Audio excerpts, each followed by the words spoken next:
1979 में जब अफगानिस्तान में सोवियत संघ की सेना आई तो इन्हें भगाने के लिए कई सारे मुजाहिदीन समूहों ने हथियार थाम लिया और जब सोवियत सेना वापस लौटी तो ये समूह आपस में ही लड़ने लगे। तब मुल्ला मोहम्मद उमर नाम के एक लड़के ने भी पश्तून युवाओं के साथ एक संगठन बनाया और इसे नाम दिया तालिबान। इन्होंने साल 1994 में कांधार, 1995 में हेरात और 1996 में राजधानी काबुल पर कब्जा कर लिया।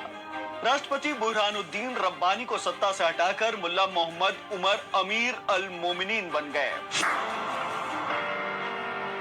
अमीर अल मोमिनीन यानी कि सर्वोच्च कमांडर। अगर हमारे देश की भाषा में बात करें तो राष्ट्रपति। तालिबान के राज में एक मुख्य लीडर होता है यानी कि अमीर अल मोमिनीन। इसके नीचे 3 डिप्टी लीडर होते हैं।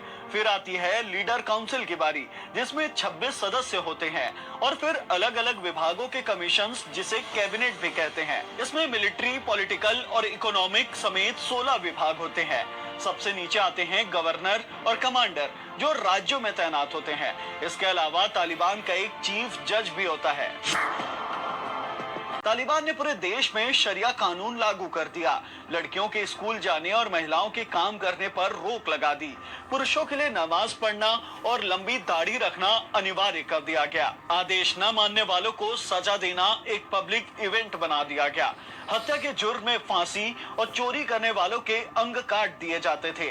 अफगानिस्तान में दुनिया भर के आतंकवादियों को पनाह दी जाने लगी। तालिबान की मुख्य कमाई का स्रोत है अफीम।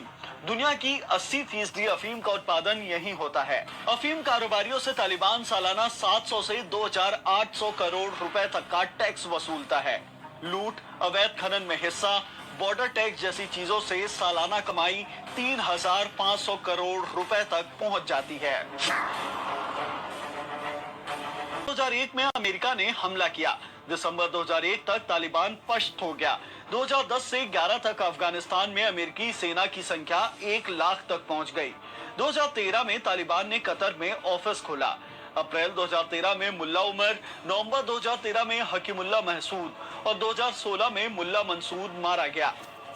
इस दौरान साल 2001 से 19 तक अमेरिका ने 61 लाख करोड़ रुपए खर्च किए।